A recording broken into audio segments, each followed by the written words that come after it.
내가 말한 그 말이 그를 마지막 날에 심판하리라. 이 세상에는 6천 개 이상의 언어가 있습니다. 언어는 살아있는 생명체와 같아서 생성되고 성장하고 소멸됩니다. 똑같은 언어가 매 시대 똑같이 존재하지 않습니다. 이 언어가 저 언어와 접촉하면서 없던 언어가 생성되기도 하고 있던 언어가 사용하던 사람들이 사라짐으로 없어지기도 합니다. 마치 살아있는 생명체와 같습니다. 처음에 단 하나의 언어를 썼던 인간에게 왜 이렇게도 많은 언어가 생기고 소멸되기를 반복할까요? 바벨탑을 세우기 전 처음에는 단 하나의 언어뿐이었습니다. 하나님께서 언어를 혼란스럽게 하신 이유는 인간들 간의 의사소통을 막기 위해서였습니다.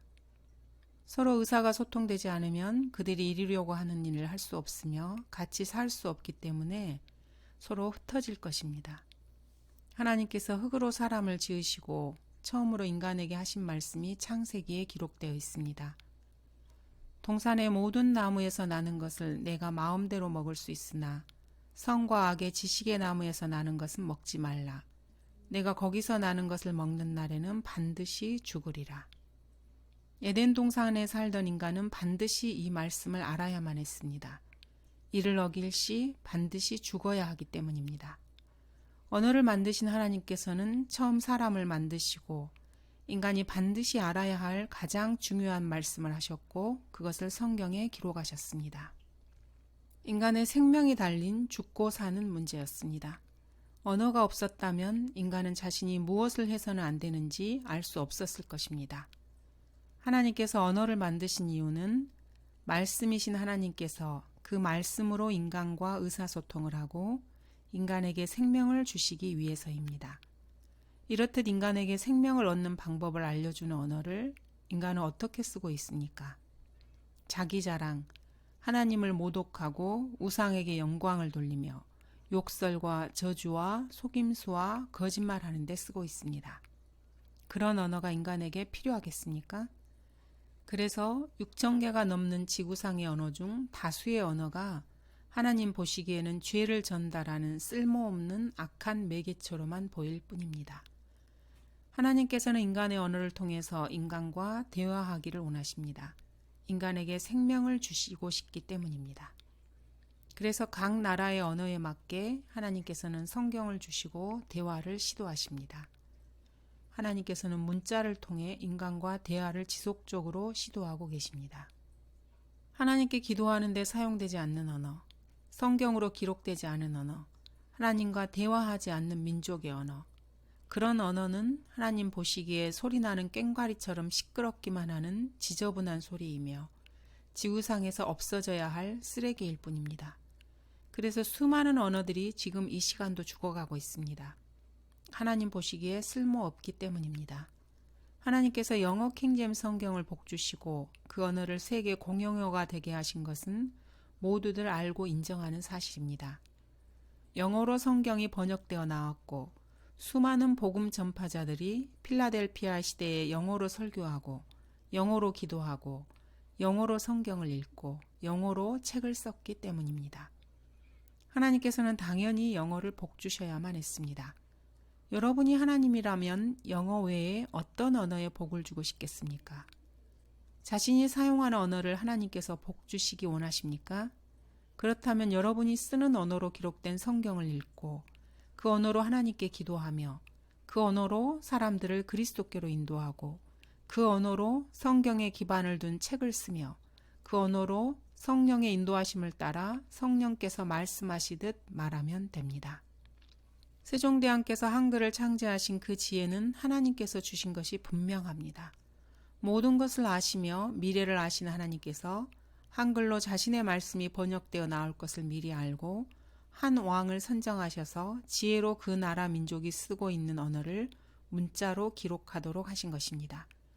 우리 대한민국 사람들은 한국어로 의사소통을 합니다. 아무리 영어나 다른 외국어를 잘하는 사람일지라도 자신의 어머니에게서 배운 모국어보다 더 편하고 잘하는 언어는 없습니다. 세간의 자신들이 성경이라는 이름으로 책을 한 권 내놓고서 그 성경이 자신들의 믿음과 행위의 최종 권위가 아니라 영어 성경이 최종 권위라고 하는 자들이 있습니다. 이들은 자신들이 농담을 하고 있음을 아는지 모르겠습니다. 하나님께서 참으로 이들을 보며 의아해하실 것입니다. 자신의 모국어를 배격하고 다른 나라 언어로 기록된 성경을 최종 권위라고 하다니. 애들이 내가 한국어를 아직까지 없애지 않고 남겨둔 이유를 모르네. 얘들아, 나는 너희들하고 너희 모국어로 대화하고 싶구나. 나야 어떤 언어를 쓰든 상관없지만 너희가 이해를 못하지 않니?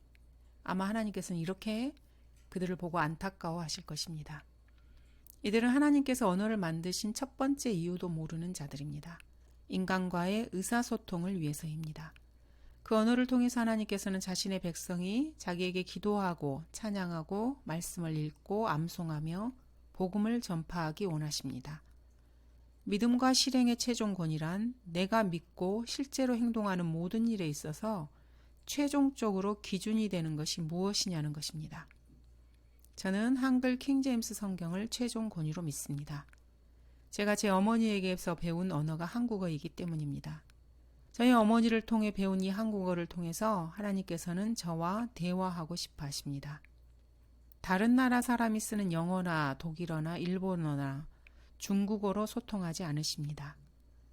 참으로 웃기는 것은 처음에 영어 킹제임스 성경을 자신의 최종 권위라고 했던 영어권 국가의 신학자나 소위 기독교인들이 이제는 영어를 제쳐두고 세상에 존재하지도 않는 헬라어 원본이나 히브리어 원본을 최종 권위라고 주장한다는 점입니다.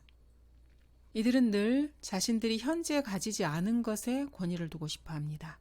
그래야 자기들 멋대로 할 수 있기 때문입니다. 자기들이 이해하기 쉽고 모두가 알고 있는 쉬운 언어로 기록된 성경을 기준으로 최종 권위를 삼는다면 언제 어디서나 성경을 근거로 판단하는 것이 두렵기 때문입니다. 그러면 사람들을 통제할 수 없습니다. 성경으로 스스로 판단하는 사람들을 통제하고 길들일 수 없습니다. 이들은 자신들이 뭔가 더 아는 듯이 사람들로부터 대접받고 존경받으며 자신들에게 뭔가 권위가 있는 것처럼 행세하고 싶어 합니다. 그러나 모국어 성경이 최종 권위로 자리 잡으면 그런 권위를 자신들이 행사할 수 없습니다. 예수님 당시 바리새인들도 마찬가지였습니다. 그들은 다음과 같이 말하며 자신들이 살인자의 후예임을 스스로 입증했습니다. 만일 우리가 우리 조상의 때에 살았더라면 선지자들의 피를 흘리게 하는 그 사람들에게 가담하지 아니하였으리라. 바로 눈앞에 하나님을 두고 그런 말을 한 것입니다. 눈앞에 하나님은 거부하면서 옛날에 살았다면 선지자들을 죽이지 않았을 것이라고 말합니다. 그리고는 예수님을 죽입니다. 살인자들의 후예답습니다. 배교가 만연한 이 시대에 사람들은 자신의 눈앞에 있는 쉽게 받아들일 수 있는 하나님의 말씀을 거부합니다. 바리새인들은 말씀이신 예수님을 거부했습니다. 구약시대 이스라엘인들은 하나님께서 보내신 선지자들을 거부하고 죽였습니다. 영어권 사람들은 영어 성경을 거부하고 헬라어와 히브리어 원문을 운운합니다. 세상에 없는 것이니 헬라어 히브리어에 이렇게 저렇게 되어 있다고 자기 나름대로 해석해서 멋대로 믿고 행한들 누가 뭘 알아서 뭐라 하겠습니까? 하나님께서 바로 지금 내게 말씀하시는 바를 피하고 싶은 참으로 좋은 수입니다. 1992년 이후 한국어를 쓰는 한국 사람들 중 이미 번역되어 나온 하나님의 말씀을 거부하고 영어 킹제임스 성경이 최종 권위라고 주장하는 사람들이 있습니다. 1990년대 이후로 새로 출현한 한국에만 있는 새로운 이단입니다. 이단도 시대에 맞게 변화무쌍하게 시대의 흐름에 잘 편승합니다. 눈 앞에 없고 좀 어려워 보이고 다른 사람들보다 자신을 조금이라도 더 우쭐하게 해줄 만한 뭔가를 찾아다닙니다. 어차피 그걸로 하나님께서 자신을 심판하지 않는다는 것을 본능적으로 알기 때문입니다. 하나님께서 영어 성경으로 자신들을 심판하지 않으실 것임을 알고 있는 것입니다. 헬라어나 히브리어로 자신들을 심판하지 않으신다는 것을, 영어로 자신들을 심판하지 않으신다는 것을, 자신들이 알아들을 수 있는 모국어로 심판하신다는 것을, 그래서 극구 모국어로 된 성경만은 피하고 싶어 합니다. 한글 킹제임스 성경만은 피하고 싶어 합니다. 그 말씀으로 자신들이 심판받을 테니까요. 그러나 하나님은 그렇게 어렵게 일하시는 분이 아닙니다. 마귀는 쉽고 간단한 것을 어렵고 이해하기 힘들게 만듭니다. 카톨릭에서 미사를 라틴어로 진행함으로써 회중이 못 알아듣게 하는 것과 같습니다. 동일한 영이 역사합니다.